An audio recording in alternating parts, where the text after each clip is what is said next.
Assalamualaikum warahmatullahi wabarakatuh. Alhamdulillah. Alhamdulillahilladzi amarna bittafaqquh fid din wa arsyadana ila ittiba'i sunnati sayyidil mursalin.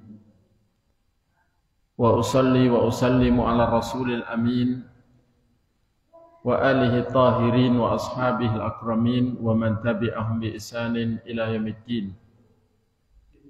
Qala ta'ala ya ayyuhalladzina amanu taqullaha haqqa tuqatih wa la tamutunna illa wa antum muslimun.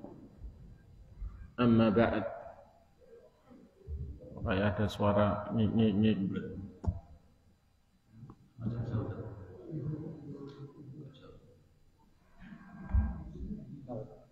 Ada suaranya ini.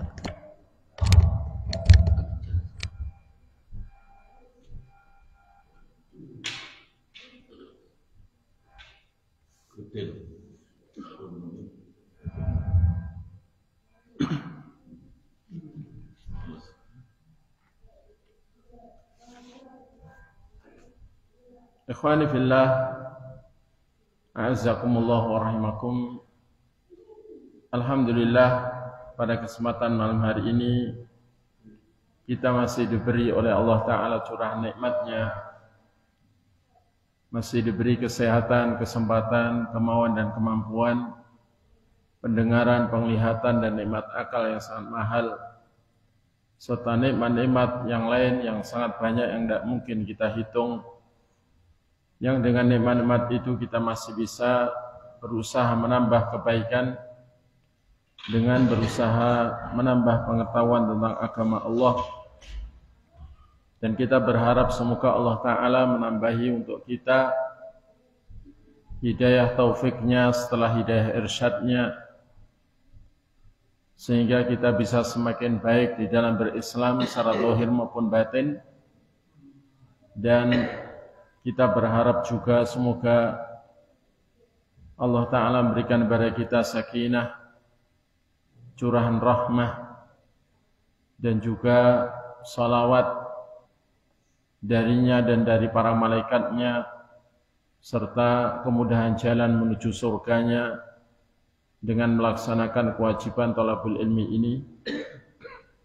Dan semoga kita juga diberi taufik untuk menjadi ahli taubat, karena dosa-dosa kita pasti banyak, setiap hari terus menambah dosa, termasuk dosa melupakan nikmat sehingga tidak mensyukurinya, dan itu mungkin yang paling banyak.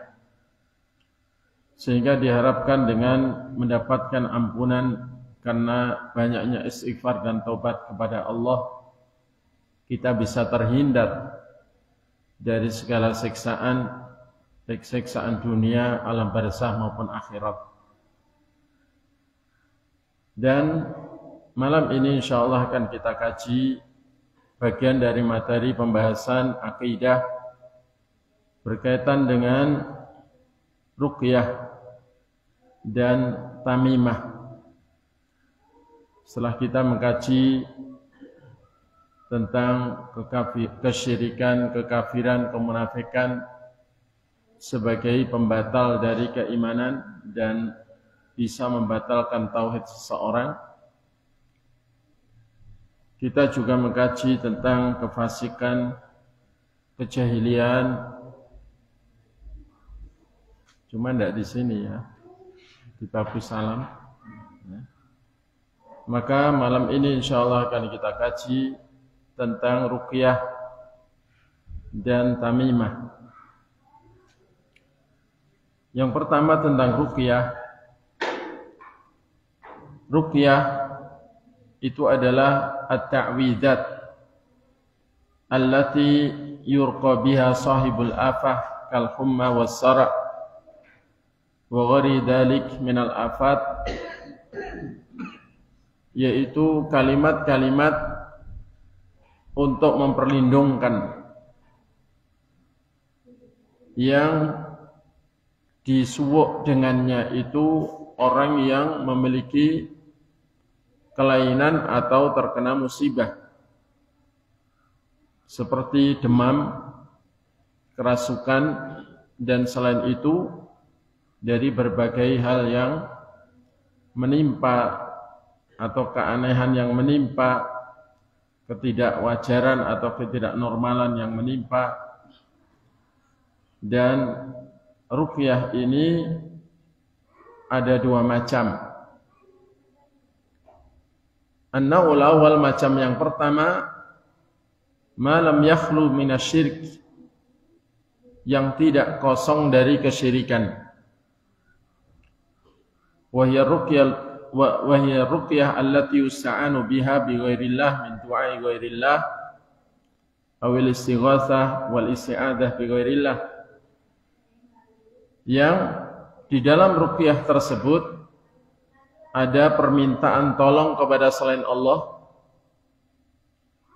atau berdoa kepada selain Allah, mohon keselamatan dari musibah kepada selain Allah, mohon perlindungan kepada selain Allah. Karruqa bi asma'i syayatin atau bi asma'il malaikah wal anbiya was salihin, seperti misalnya ruqyah dengan menyebut nama-nama syaitan atau dengan menyebut nama-nama para malaikat, para nabi, orang-orang soleh. Fahada du'a li ghairillah wa huwa syirkun akbar, maka ini merupakan berdoa kepada selain Allah, yang itu merupakan syirik besar. Kemudian macam yang kedua, makana khalian minasyirik, yang bersih dari kesyirikan. Yang bersih dari kesyirikan. Bi ayqra'a 'alal marid syai'un minal Qur'an, semisal dibacakan atas orang yang sakit itu suatu ayat atau suatu surat dari Al-Qur'an, au bi asma'illah wa sifatih, au yu'abadu bi asma'illah wa sifatih, atau orang yang sakit itu diperlindungkan dengan nama-nama Allah dan sifat-sifatnya. Fahada mubah, maka ruqyah yang seperti ini diperbolehkan. Dan hal itu karena Nabi SAW pernah meruqyah, pernah diruqyah, dan membolehkan ruqyah yang bersih dari syirik.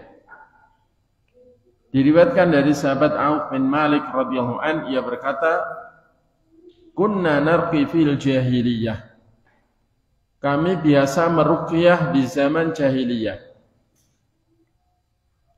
Faqulna, maka setelah diutusnya Rasulullah sallallahu alaihi wasallam, kami bertanya kepada Nabi, ya Rasulullah, kaifa tara fi dzalik? Bagaimana pandangan engkau tentang hal itu? Faqala, maka Nabi mengatakan, i'ridu alayya ruqakum la ba'sa birruqa ma lam takun syirkan. Perlihatkanlah oleh kalian kepadaku ruqyah-ruqyah kalian. Tidak apa-apa dengan ruqyah-ruqyah selama tidak syirik, selama bersih dari syirik. Hadis ini sahih, diantaranya diriwayatkan Muslim. Bab la ba'sa birruqa ma lam takun syirkan, ma lam yakun fihi syirkun. Dan inilah yang disebut dengan ruqyah syar'iyah. Ruqyah yang syar'i, yang sesuai dengan petunjuk syariat. Kemudian berkata Imam Ibnu Hajar Al-Asqalani rahimahullahu ta'ala, salah seorang imam besar dalam mazhab Syafi'i, beliau mengatakan, wa qad ajma'al ulama ala jawazir ruqa inda ijtima'i thalathati syurut. Para ulama telah sepakat, telah berijma' bahwa ruqyah itu boleh apabila terkumpul padanya 3 syarat. Jadi ruqyah yang syar'iyah itu ketika terkumpul padanya 3 syarat. Yang pertama, an takuna bi kalamillah au bi asma'illah wa sifatih au bil adiyatin nabawiyah. Jazakallahu khair. Ruqyah tersebut dengan kalam Allah, yakni dengan Al-Quran, atau dengan nama-nama Allah dan sifat-sifatnya, atau dengan doa-doa Nabi. Semisal orang sakit dibacakan Al-Fatihah dan beberapa surat dari Al-Quran, maka ini boleh. Atau diperlindungkan dengan nama Allah dan sifat-sifatnya, seperti u'udzubika billah wa qudratihi min syarri ma tajidu wa tuhadir. Ku perlindungkan kamu dengan Allah atau kepada Allah dan kepada kekuasaannya dari keburukan yang kau jumpai dan kau khawatirkan.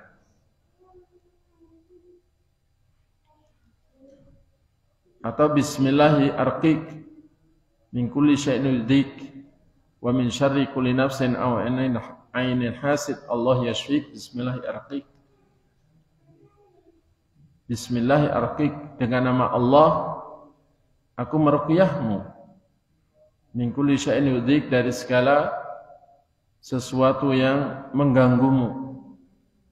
Wa min syarri kulli nafsin aw ainin hasid, atau dari keburukan segala jiwa yang atau segala orang yang dengki. Allah yashfik, semoga Allah menyembuhkanmu. Bismillahirrahmanirrahim, dengan nama Allah aku meruqyahmu. Ini termasuk yang dicontohkan di dalam riwayat-riwayat dari Nabi maupun dari para sahabat radhiyallahu anhum. Dan doa-doa Nabi dalam ruqyah itu ada beberapa dan tentunya bisa dipilih. Dan lafadznya disesuaikan. Semisal Nabi mengajari apabila seorang dari kita sakit, maka bisa memegang bagian yang sakit, kemudian bismillah, mengucapkan bismillah, bismillah, bismillah, a'udzubillah wa qudratihi min syarri ma ajidu wa uhadir, 7 kali. Ini kalau dirinya sendiri. Tapi kalau anaknya misalnya, kalau laki, bismillah, bismillah, bismillah, disentuh bagian yang sakit, bismillah, bismillah, bismillah, mu'idzuka billah wa qudratihi min syarri ma tajidu wa tuhadiru, 7 kali. Kalau perempuan, anak perempuan misalnya, bismillah, bismillah, bismillah, mu'idzuki billah wa qudratihi min syarri ma tajidin wa tuhadirin. Disesuaikan dhamirnya dengan yang diruqyah. Kemudian syarat yang kedua, antakuna bil lisanil arabi wa ma yu'rafu ma'nah. Ruqyah itu supaya dengan bahasa Arab atau dengan bahasa yang diketahui maknanya.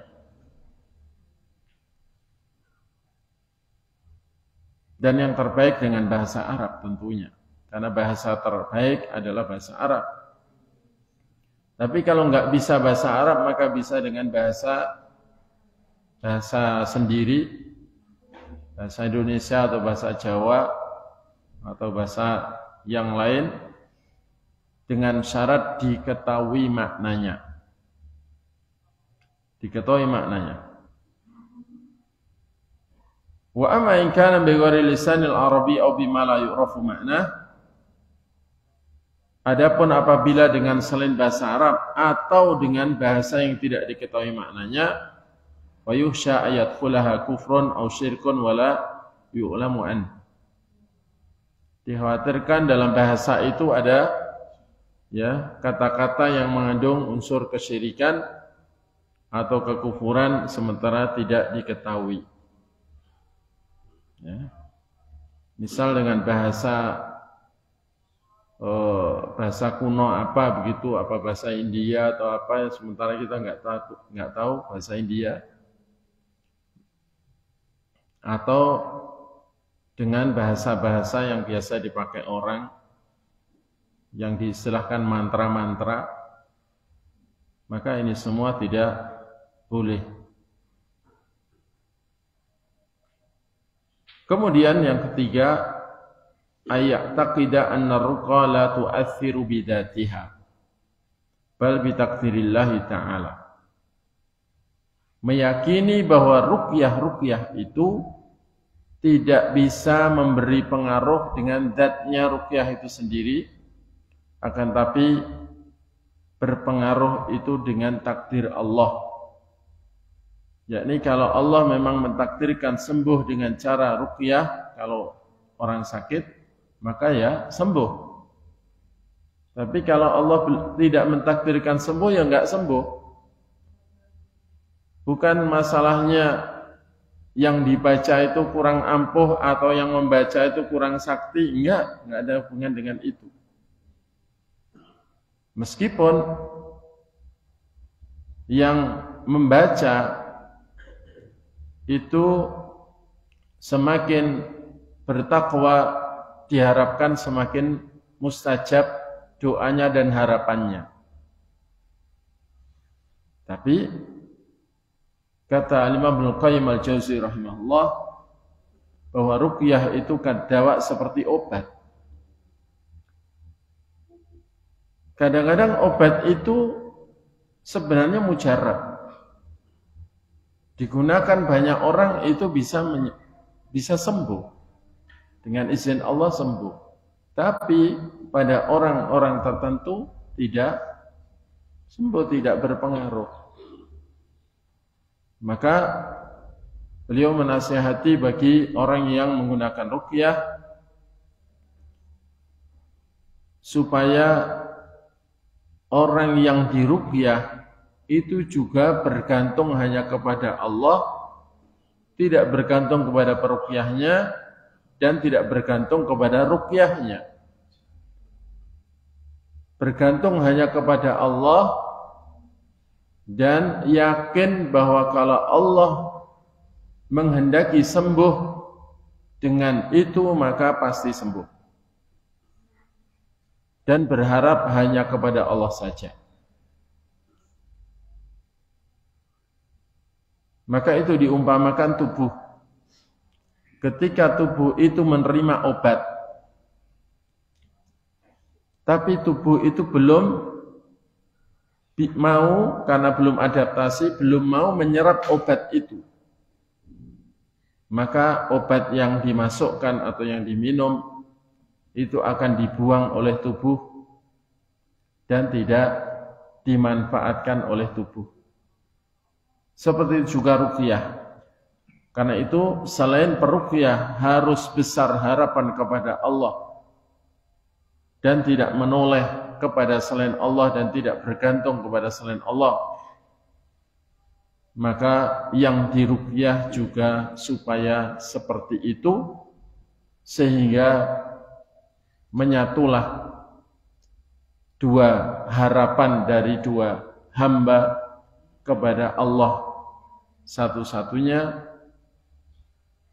Dengan ruqyah itu berharap kesembuhan, maka insya Allah itu mujarab.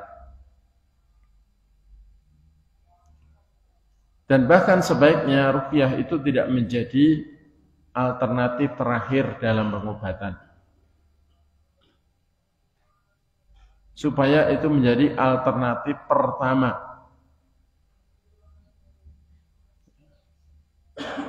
Meskipun umumnya orang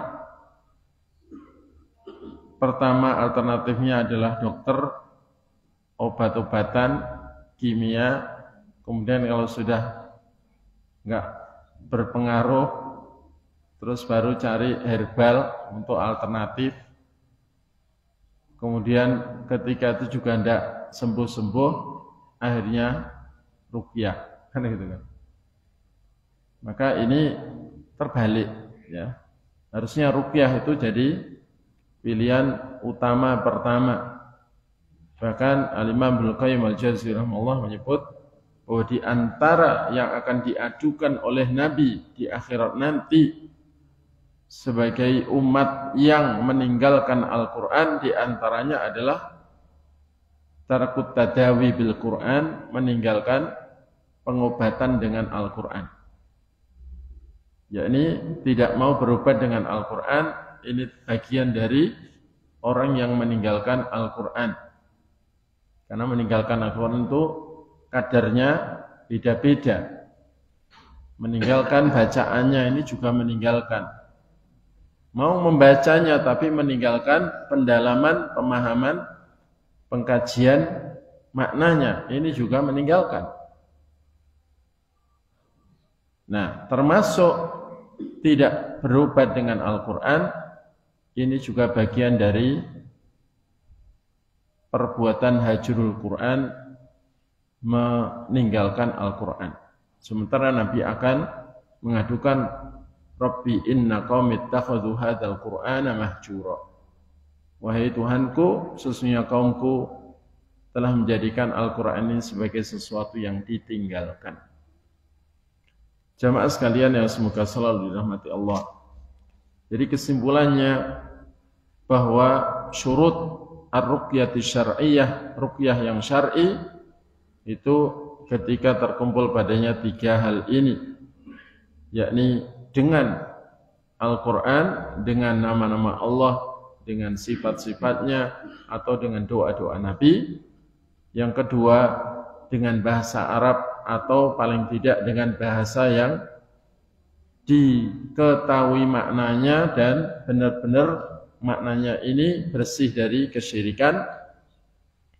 Semisal bismillah insyaallah sehat, atau bismillah waras insyaallah dengan izin Allah waras, misalnya begitu. Maka ini adalah termasuk kalimat ruqyah ya. Termasuk kalimat ruqyah. Adapun kata-kata la ba'sa tahur insyaallah itu bukan ruqyah. Itu kalimat menghibur. Cuma sebagian ikhwan kadang-kadang ketika ada yang sakit ya, itu mengucapkan la ba'sa tahur insyaallah itu seakan menganggapnya itu kalimat ruqyah. Dan itu kalimat ya menghibur. Artinya la ba'sa tidak apa-apa.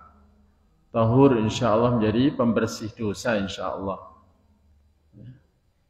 Ini kalimat tasliyah alias menghibur. Kemudian yang ketiga, meyakini bahwa ruqyah itu tidak berpengaruh pada zatnya ruqyah dan juga dengan Allah dan dengan takdir Allah.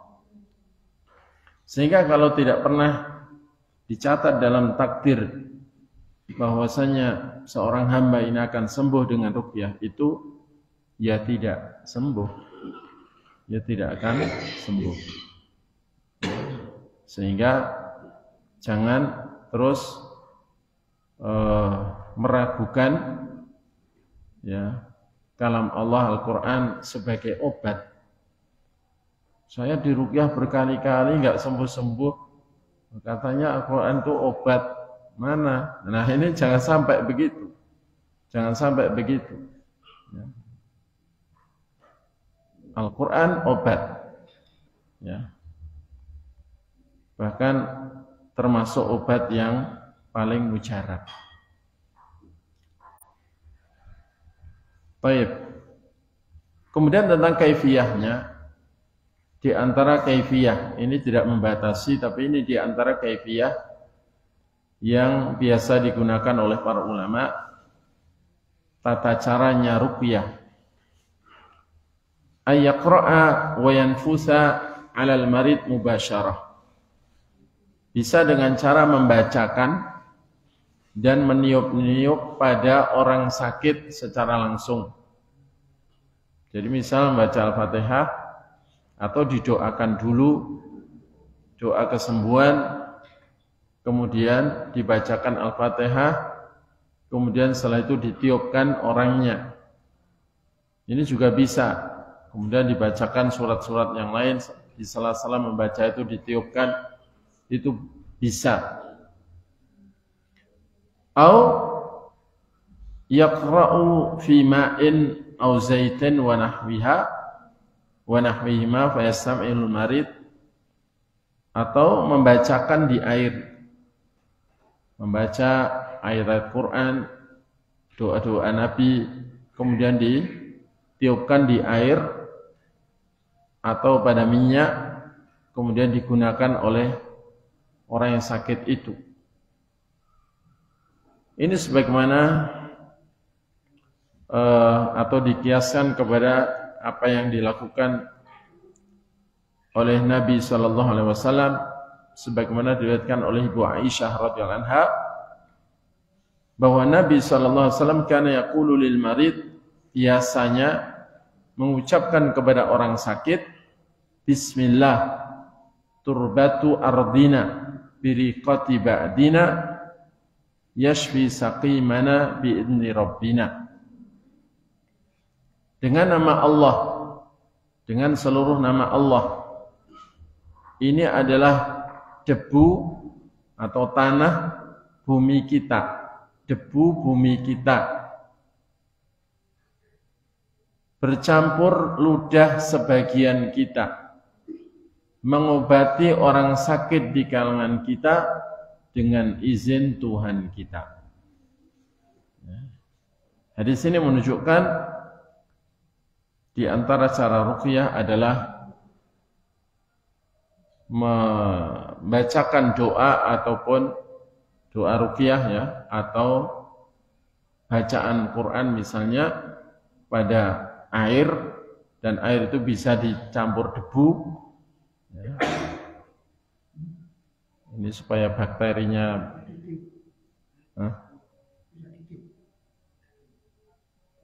iya ditiup, dibacakan, kemudian ditiupkan, dicampur ludah, tapi bukan banyak ludahnya ya, begitu. Sekiranya ada cipratan, nah, tapi setelah membaca, karena itu ya tentunya sebaiknya sebelum ruqyah itu ya membersihkan mulut, gosok gigi dan seterusnya bersih, kemudian membaca ayat Quran, kemudian air bisa dikasih tanah ya, karena tanah itu kaya dengan bakteri pengurai, di mana virus itu kalahnya dengan ini pakai debu ini. Ya debu ya tanah ya sama ya. Turba itu ya debu ya tanah ya. Terus ditiup bercampur ludah gitu. Jangan cuh ya. Jangan cuh gitu. Maksudnya jangan ludah banyak ya, cukup cipratannya saja. Nah itu kemudian setelah itu hendak diminumkan itu atau digunakan, ditambahi kalimat Bismillah turbatu ardina biriqati ba'dina yashfi saqimana bi'ni rabbina ya. Dengan nama Allah, ini adalah tanah atau debu